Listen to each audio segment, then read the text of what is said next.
반갑습니다. 안녕하세요. 잘 지나시지요? 네. 만날수록 정이 듭니다. 오늘은 출애굽기 공부 15번째 시간. 특별히 출애굽기의 가장 중요한 부분이 되는 20장의 십계명을 받는 부분입니다. 기독교에는 세 가지 보배가 있습니다. 첫째 보배, 사도신경. 둘째 보배, 십계명. 세 번째 보배, 주기도문. 사도신경은 무엇을 믿을 것인가? 십계명은 어떻게 살 것인가?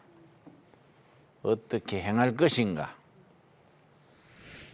주기도문은 무엇을 믿고 어떻게 살 것인가? 주기도문은 사도신경과 십계명을 합친 내용이다. 그렇게 말합니다. 오늘은 어떻게 살 것인가, 어떻게 행할 것인가를 일러주는 십계명을 공부하는 시간입니다. 먼저 십계명을 기록한 출애굽기 20장 1절을 제가 읽습니다. 하나님이 이 모든 말씀으로 말씀하여 이르시되, 이 시작 자체가 중요하지요. 우리나라 고조선 시대에도 십계명 비슷한 계명이 있었습니다. 그러나 차원이 다르지요. 살인하지 말라, 도둑질하지 말라, 이런 거 다 있지만은 하나님 얘기는 한마디도 없습니다.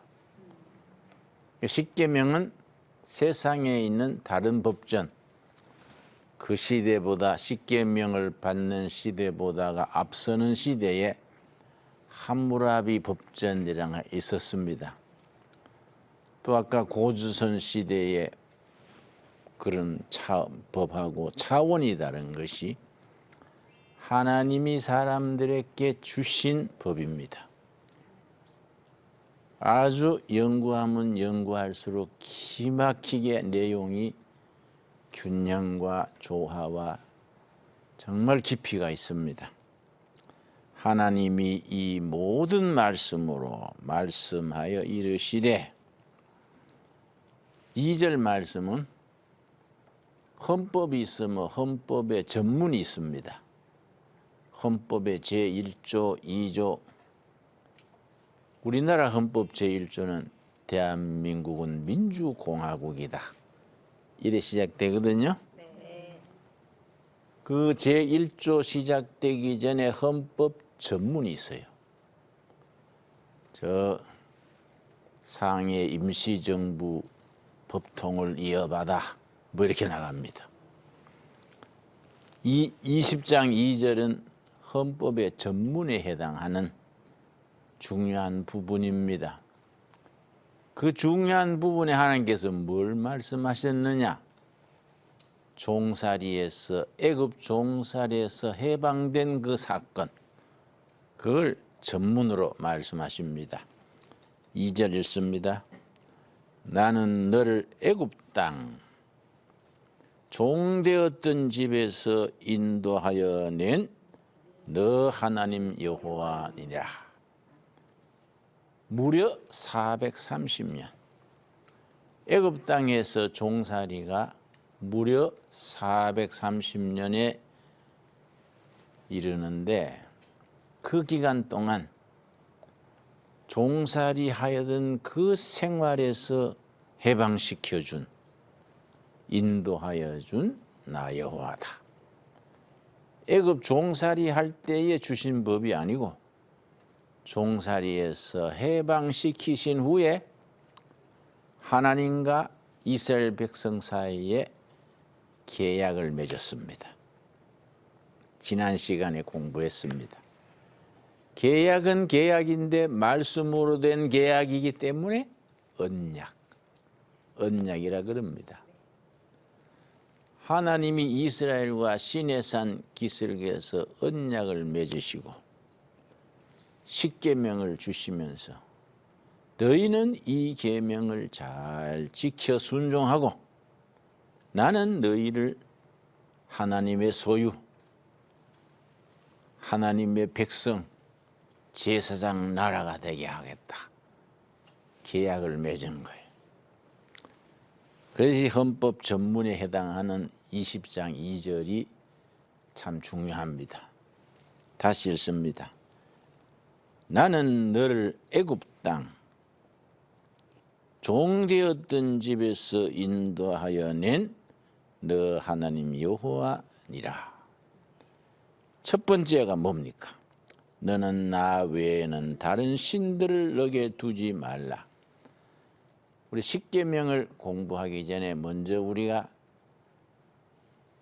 예비 단계로 살펴볼 내용이 있습니다. 미국 헌법이 1787년에 선포됐습니다. 미국 헌법이. 지금부터 230년 전이지요. 230년 전에 제정 선포된 미국 헌법이 한 번도 바뀐 적이 없습니다. 왜냐? 십계명을 기준으로 작성됐기 때문에. 그만큼 십계명의 내용이 탁월한 거지요. 태국 같은 나라도 벌써 헌법을 9번 고쳤습니다. 그리고 조문도 필리핀 같은 나라는 헌법 조문이 305가지입니다. 인도는 그보다 더 많아요. 헌법 조문이 거의 400가지가 됩니다. 미국 헌법은 몇 가지일까요? 불과 26가지. 26가지로 된 간단한 헌법인데 230년 동안 세계 최강대 국가로 만드는 데 뒷받침된 헌법이 미국 헌법입니다. 그러니까 미국 헌법이 그렇게 26가지 조항 간결하게 만들어진 헌법인데 그 나라의 부강한 국가를 만드는데 기본법이 될 수 있었던 것은 미국 헌법을 만들 때 1787년에 미국의 각계각층의 대표자 50명이 저 산속에 있는 별장으로 들어갔어요. 산속 깊은 데 별장에 들어가서 50일간 토론했다 그래요. 50일간 계속 토론하고 토론해서 어떤 나라를 만들 것인가, 이 나라는 앞으로 어떻게 다스려질 것인가, 그런 긴 공개 토론을 통해서 간결하게 26가지 조항으로 미국 헌법이 만들어졌습니다. 그런데 그 십계명에는 두 부분이 있습니다. 1조에서 4조까지는 하나님을 어떻게 섬길 것인가, 5조에서 10조까지는 사람 관계를 어떻게 맺을 것인가. 두 가지.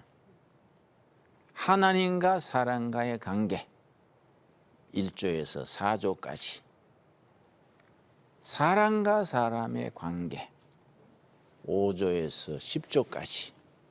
그런데 사람과 사람의 관계의 첫 번째가 뭘까요?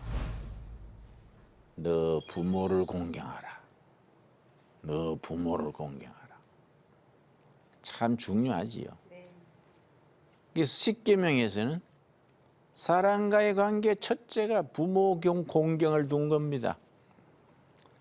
내가 열애 전에 미국 샌프란시스코 신학대학에 유학을 갔었는데 수업 시간에 무슨 얘기가 나와가지고 한국 사람들은 개고기 먹는다고 수업 시간에 막 나를 보면서 흉을 보더라고요. 그래 내가 화가 났어. 쉬운 말로 야마가 돌았어. 좋다. 우리는 개는 잡아먹고 부모는 집에 잘 모신다.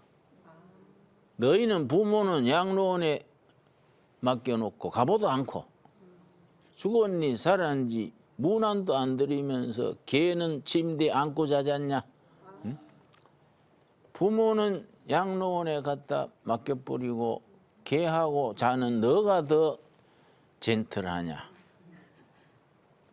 부모는 잘 모시고 개가 내 안에 내가 개 안에 보신탕 먹는 우리가 더 양반이냐?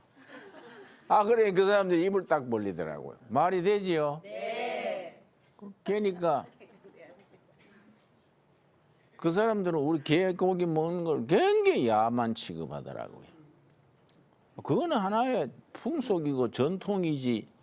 요새는 개고기도 별로 안 먹지만은 그걸 가 너희들이 흉을 잡으려 그러지 마라. 내가 수업 시간에 그런 적이 있어요. 부모 공경. 서양에서는 복지국가 그러는데 부모는 정부가 맡아요. 동양에서는 자식들이 맡아요. 그러니까 정부가 부모를 맡으니까 노인을 맡으니까 복지 예산이 엄청난 거야.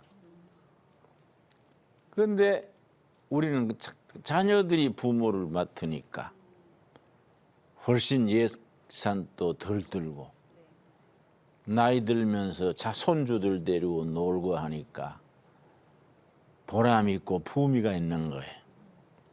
그래서 내가 동두천에 있는 양로원, 요양원에 한번 갔다가 아이고 놀랬어요. 나도 이래 늙으면 안 되는데 마음에 가슴이 떨리더라고요. 요양원 양로원에 갔더니 남녀노인이 80 넘는 노인들이 대낮에 쭉 침대에 누워있어. 전부 침대에 누워있어요. 아이고 내가 이거 뭐 끔찍하더라고. 그래 나는 그걸 가보고 좋다. 늙어서 일해야지.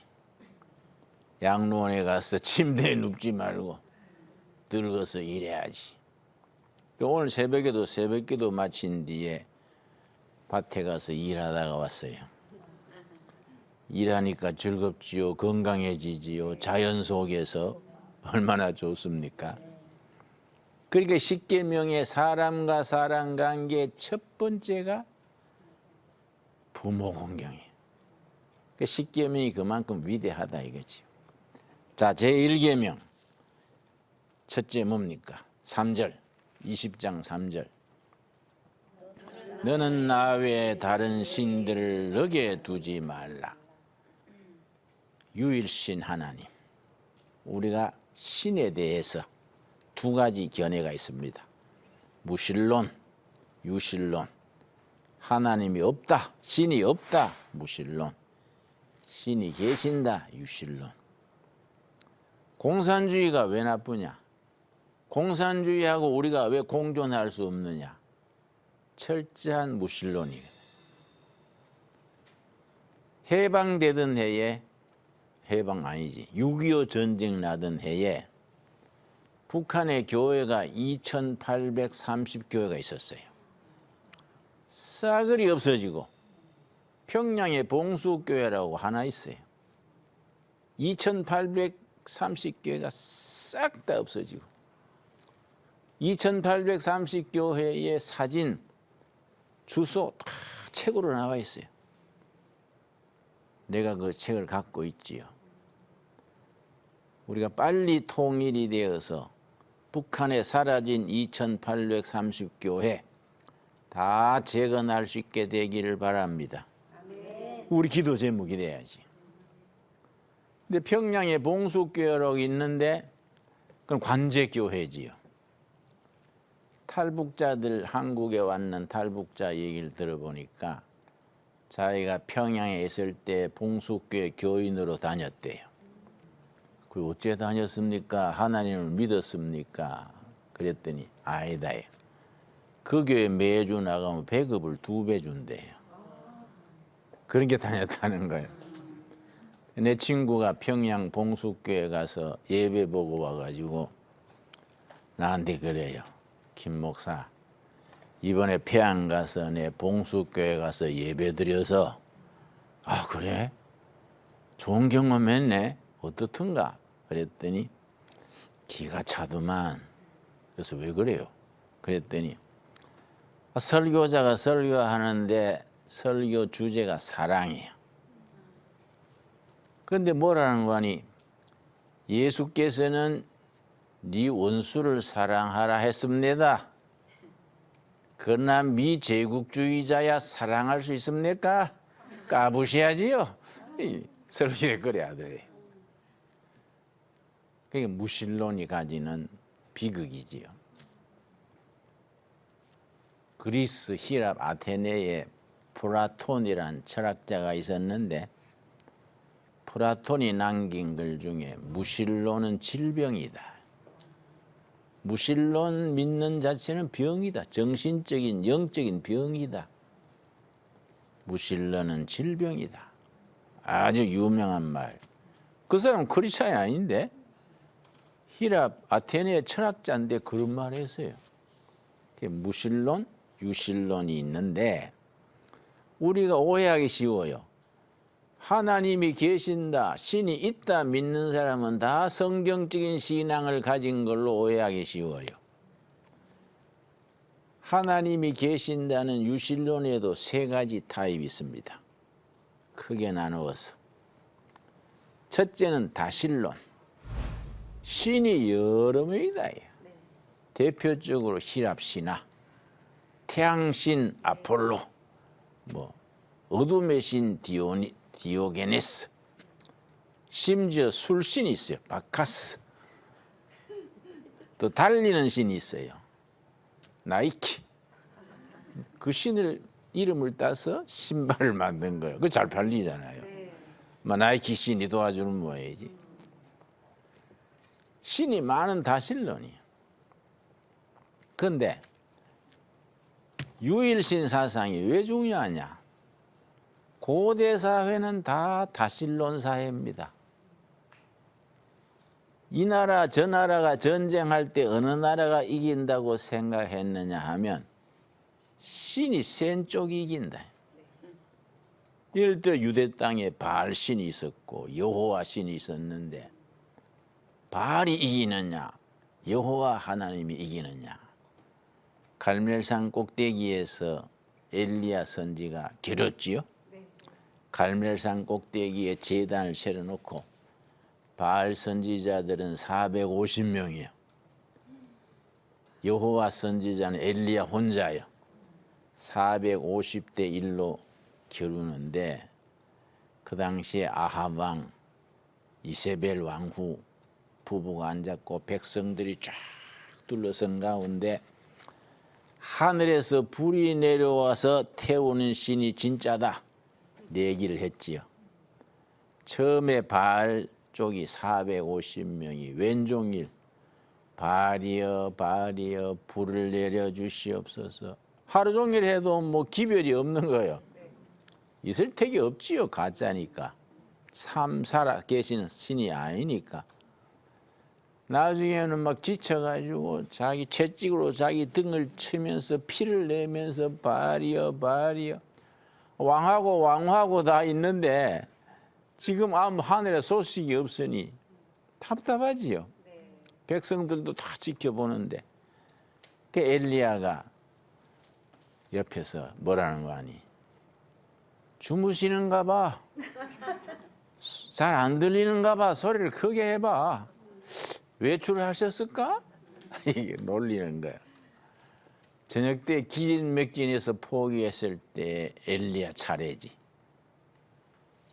제단 옆에 물을 몇 버지기를 붓고, 버지기란 건 사투리죠. 몇 항아리를 붓고 엘리야가 기도하는 게 살아계신 하나님 여호와 하나님, 살아계신 하나님을 드러내 주시옵소서. 불을 열어 이 재물을 태워 주시옵소서. 기도 한 번에 막 불이 내려서 재물을 확 태웠지. 그래 엘리야가 그 여세를 모아가지고 바알 제사장 450명을 숙청했지. 굉장한 사건이죠. 갈멜산 대결이지요.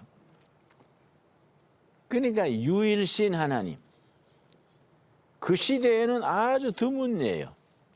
고대 사회는 다실론 사회라. 근데 성경의 하나님은 유일신 하나님. 세 번째는 뭐냐? 범신론. 범신론, 팬티즘. 범신론은 힌두교. 힌두교에서 낳은 자식 같은 종교가 뭘까요? 불교예요. 말하자면 힌두교는 구약이고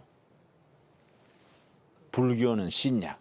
우리로 비유해서 말하자면 그렇게 말하면 좋은 표현이 아니지만은 비유로 해서 그렇다.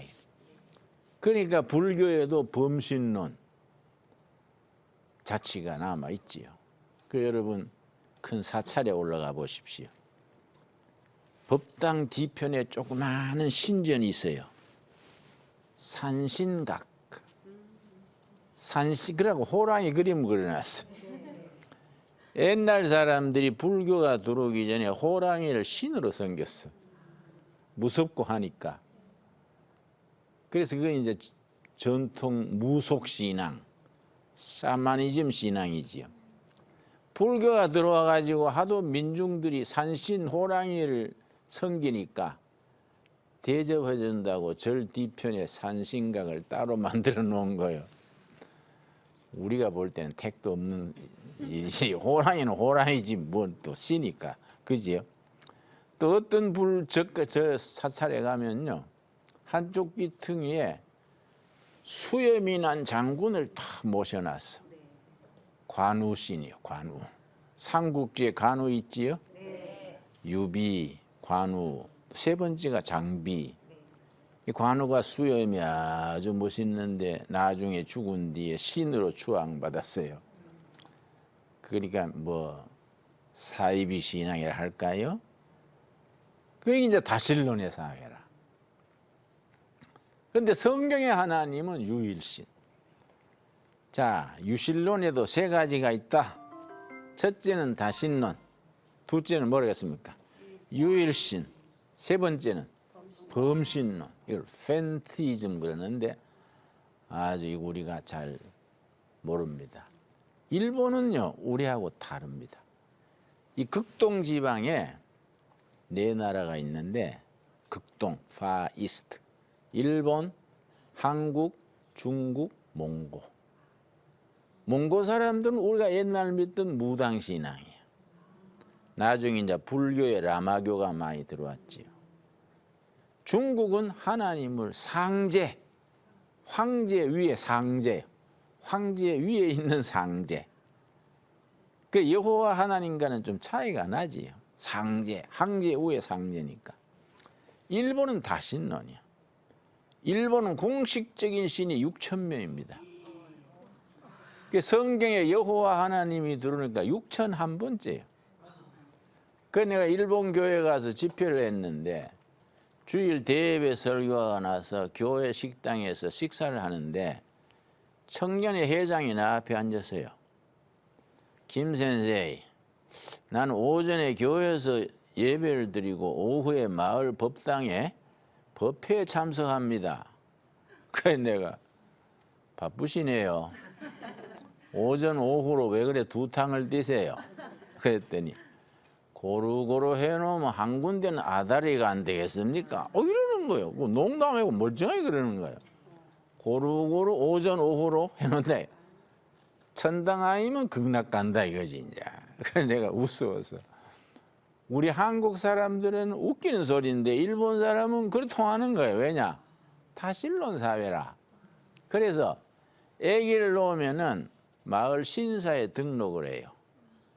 결혼할 때는 교회에서 결혼하기를 좋아해요. 그 오사카에 가면 길가에 아주 예쁜 교회가 있습니다. 그 내가 차를 세우고 일본은 교회가 찾기 힘들다더니 요지에 예쁜 교회가 있네요. 그랬더니 안내하는 일본인이 김 선생, 그건 교회가 아닙니다. 교회는 교회인데 결혼식을 전문으로 하는 교회입니다. 옥사 한 사람이 이제 나비 넥타이 메고 그 이제 예배하는 복 있잖아요. 그걸 입고서는 전문적으로 결혼 주례만 해주는 거예요. 그거는. 그러니까 별일이네. 그거 참 일본식이에요. 근데 죽으면 또 어디다가 제사를 부탁하느냐? 천주교에 부탁해. 천주교에. 천주교는 장례의식이 멋있어요. 시체를 아예 성당까지 모시고 와서 성당 앞에서 스님이 아니라 신부님이 뭐라 하면서 뿌려요. 뿌리고 그 제단 앞에까지 와서 기도하고 나가거든요. 그래가지고 절차를 따라가지고 잘 장례를 하니까 성당이나 교회 안 다니는 사람들이 부모님이 성당에서 장례하는 거 보고 뿅 가가지고 캐두르게 나가는 사람들이 적지 않습니다. 그 대신에 좀 나이로운 교인이지. 그지요? 나 죽을 때 나도 절해야지 이런 식이지. 그 일본은 다신론 사회야. 그 일본 가면요, 일본은 경제적으로는 잘 살잖아요. 네. 마을 골목에 가면요, 집집마다 신전을 세워놨어. 문 앞에다가. 매일 아침 음식을 하고 그중에 제일 좋은 음식은 따로 떠서 문 앞에 신전에 차려놓는 거야. 나는 뭐 신경 안 쓰니까 막 주워 먹지. 그럼 일본 사람들이 김 선생 아부나이 데스 위험하다. 왜요? 좋은데 먹지요? 그래 일본 가면은 식비 없어도 살 수 있어요. 아침마다 동네 한 바퀴 돌면 그거 나 그거 주워 먹어요. 그건 뭐 내가 뭐 먹을 게 뭐 있어? 아무 의미가 없는데. 그러니까 이 일본은 다신론 사회라. 중국은 또 상제 개념. 몽골은 무속신앙. 유독 한국은 유일신 사상이에요. 그래서 저 선교사들이 한국 와서 깜짝 놀란 것이 특별한 민족이다. 왜냐? 한 나라에 선교 들어가면 제일 처음 하는 게 성경 번역이에요. 그 나라 말로 성경을 번역하는데 우리나라 말로 성경을 번역하는데 제일 어려운 것이 여호와 하나님을 뭐라고 번역하냐. 아프리카 한 나라는 하나님 개념이 없어. 추장만 있지 하나님이 없어. 7년간 고생해서 할 수 없이 찾아낸 게 하늘 추장. 이렇게 번역한 거예요. 우리나라는 성경 번역하려고 한글을 공부해 보니까 딱 돼 있는 거야. 100% 맞춤이요. 천지를 창조하시고 다스리는 하나님을 하느님, 하느님. 유일신 하나님은 하나님. 딱 돼 있는 거예요. 100% 그대로예요. 개도릭에서는 하느님을 많이 쓰고 우리 개신교는 하나님, 유일신을 많이 쓰지요. 그 성경 번역하는데 그게 제대로 되어 있으니까 그 다음부터는 쭉 나가는 거이지. 그 성경 번역하던 선교사들이 이 민족은 보통 민족이 아니다. 어떻게 성경에 하나님이 들어오기 전에 머릿속에 하나님이 딱 서 있냐 이야. 이걸 전이해 그래요. 복음에 대한 전이해. 성경 들어오기 전에 성경 하나님이 딱 머리에 들어있는 거예요. 보통 민족이 안 겁니다. 그래서 우리나라가 세계적으로 예수 잘 믿잖아요. 내가 유럽에 가가지고 어떤 모임에 참석해서 회원으로 등록하는데 어디서 왔습니까? 그래서 코리아에서 왔다 그랬더니 접수하는 사람이 그 예수 잘 믿는 나라요 이러더라고. 한국 그러면 예수 잘 믿는 나라요. 더하기 예수 잘 믿어 성공한 나라요. 6.25 뒤에 우리가 뭐 있었습니까? 잿더미만 앉았거든. 북한에서 또 수백만 피난민이 왔어. 전 세계 역사에 그렇게 짧은 기간에 좁은 땅에 그렇게 많은 피난민이 온 적이 드물어요. 같이 고생하면서 하나님 섬긴 거예요. 그래서 교회가 부흥이 되고, 교회가 부흥이 되면서 국가 발전, 경제 성장을 이끌어갔어요. 그러니까 한국은 개신교의 역할이 막대합니다. 그래서 우리 사랑의 교회 목사님이, 그 젊은 목사 있잖아요, 중국의 정부의 초청을 받아서 중국에 갔다 왔었습니다. 몇 년 전에. 왜 초청받았냐 하니 앞으로 중국도 종교 개방을 해야 될 텐데 공산당이 맨 먼저 경제 개방을 했지요. 그 다음에 종교 개방, 정치 개방을 해야 될 텐데 어떤 종교로 개방하느냐? 중국 사람들은 서양종 기독교를 대단히 싫어합니다. 그 이해해야 돼요. 백몇 년 전에 영국 선교사, 독일, 미국 선교사가 중국에 왔는데 중국 인민들이 받아들여서 예수를 믿었어. 그 뒤에 장사꾼들이 들어왔어요. 장사꾼들 따라가지고 아편 장사가 들어왔어. 요 영국 사람들이 못됐어요. 그건 아주 치사한 짓을 했어요. 식민지 인도에서 아편을 길러가지고 중국에 헐값으로 파는 거예요. 중국 농민들까지 아편쟁이가 됐네. 그 1840년에 임칙서라는 중국 장군이 영국 상인들의 아편을 2만 상자를 뺏어가 불태워버렸어. 이게 영국이 딱 기다리고 있다가 함대를 가져와서 전쟁이 터졌지. 그게 1840년에 일어난 아편 전쟁이에요. 근데 뭐 중국은 옛날 건 무기고 영국은 최신 전함이니까 2년간 싸웠는데 중국이 졌어요. 그래서 막대한 전쟁 비용 물려주고 땅을 하나 떼줬어요. 이게 홍콩이에요, 홍콩. 그냥 주면 안 되니까 99년간 빌려주는 형식으로 사인을 했어요. 99년대가 영국이 떠나고 홍콩이 중국으로 되돌아왔지요. 그러니까 중국 사람들 머리에는 서양 기독교는 제국주의 앞잡이다. 서양 기독교를 받아들였는데 장사꾼이 들어오고 아편 장사가 들어오고 대포 갖고 들어왔다. 중국 인민을 수탈하는, 이건 원수다.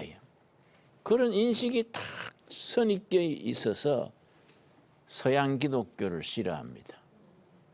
그런데 중국이 새로운 종교 운동을 받아들이려니까 불교 가지고는 안 되겠다. 야. 시대에 뒤떨어졌다. 야. 유학은 옛날 흘러간 가요다. 야. 그래서 중국 지식인들, 농민들이 기독교를 좋아하는 거예요. 그러면 기독교, 서양 기독교는 안 되겠고 어느 나라 기독교가 바람직하냐? 한국 기독교다. 왜냐? 일제 제국주의 앞점서 가지고 순교하고 싸우고, 일제 시대 신사 참배라고 아세요? 일본 천황 사진 모셔놓고 전부 절하는 거예요. 신사 참배.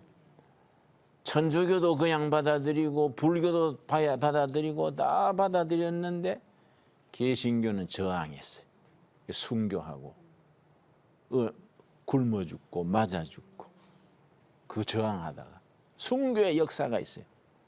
일제 항일 운동을 했던 역사가 있고 6.25 전쟁 때 또 국가를 지키려고 희생하고 국가를 또 현대화시키는데 교육, 의료, 여성 해방, 한글 보급, 교회가 다 앞장서서 했지요. 그러니까 한국 교회는 국가 발전과 교회 발전이 같이 나가는 바람직한 교회다. 그래서 중국 공산당 정부에서 앞으로 종교 개방을 앞두고 한국의 개신교를 우리가 벤치마킹 본받아야겠다. 그래서 한국의 목사님을 모시고 간 거예요. 한 분 가서. 그 사랑의 교회 목사, 젊은 목사가 중국 공산당 간부들 앞에서 한국 교회를 소개했어요. 그때 나도 베트남에 초청받았어요. 베트남 정부에 종교국이 있어요. 국장이 장관급이에요. 나한테 초청이 왔어요. 그래서 옛날 공산주의 국가가 옛날 우리 또 한국군이 가서 전쟁도 했는데 왜 한국 목사를 초청합니까? 그랬더니 베트남이 지금 경제가 성장하고 통일된 뒤에 앞으로 100년 대계를 세우는데 종교 문제는 한국 개신교를 우리가 배우고 싶어서 한국 개신교 목사 중에 어느 사람을 초청하는 게 좋을까? 그러다가 나한테로 연락이 왔어. 돌고 돌다가 왔겠지. 그 내가 베트남 국비로 초청받아 갔다니까. 가서 베트남 관리들하고 전부 내가 강의도 하고 또 총리하고도 같이 차도 마시고 다 했는데 내가 한국 교회를 쭉 설명을 했지.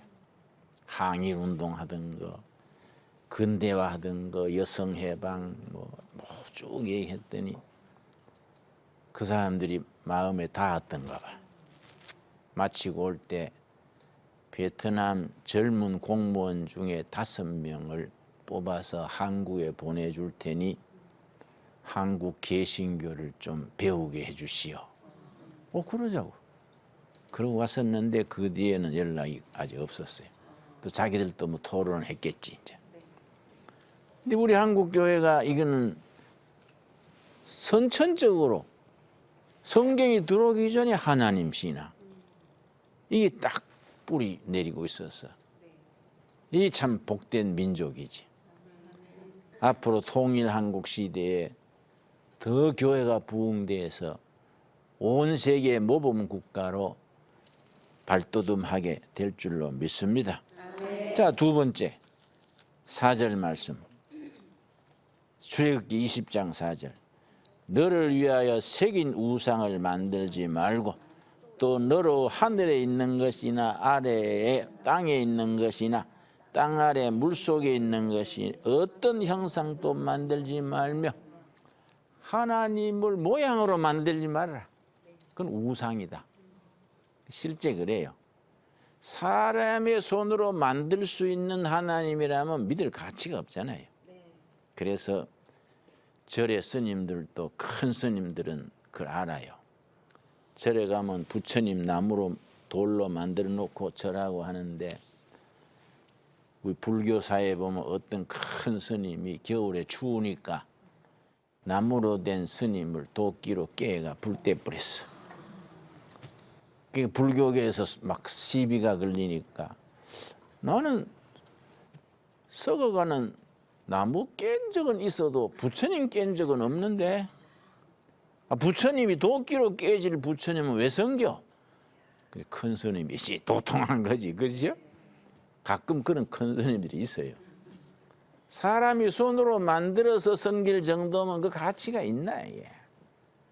그래 뭔가 하나 만들어가 섬기는 걸 사람들은 원해요. 내가 어릴 때 고향에서 보니까 내 고향 경북 청송 산골인데요. 동냥하면서 다니는 거지가 항상 품에 옥으로 된 형상을 딱 품고 다녀요.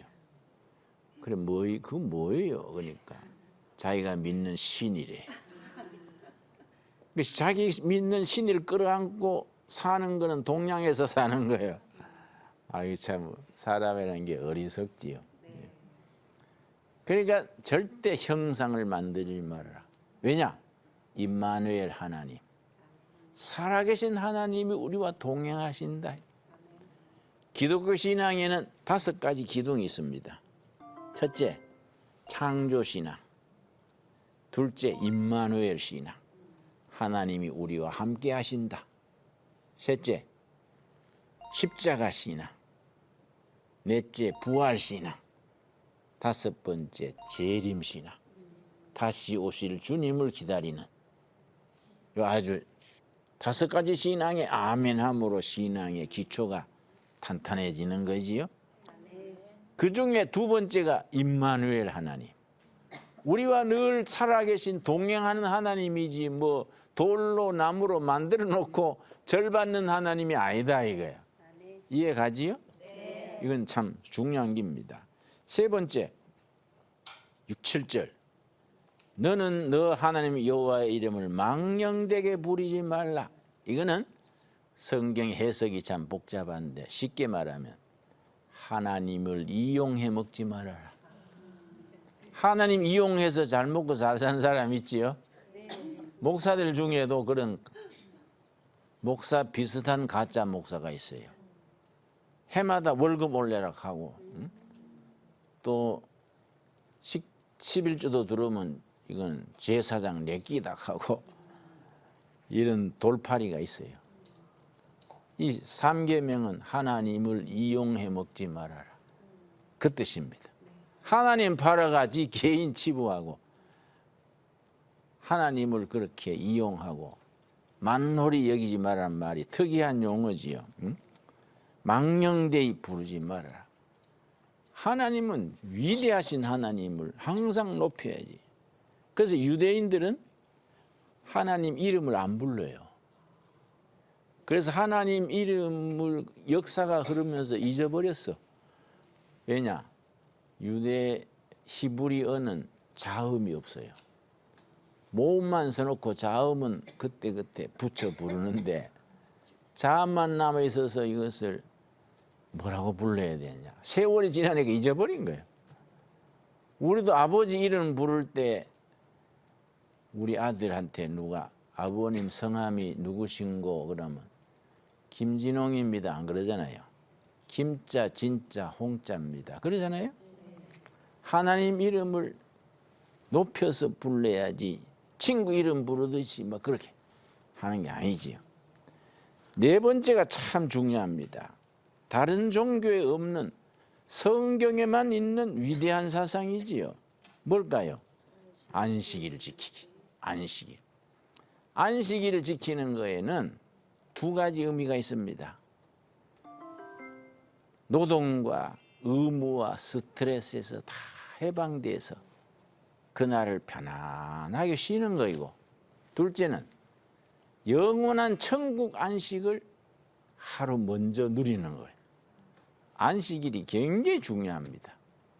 구약 시대는 얼마나 철저했든지 안식일에 일하면은 돌로 죽였어요. 우리 생각에는 너무 철저하다 싶은데 구약 때는 그랬어요. 요즘은 안식일에 너무 막 헐렁하게 지켜.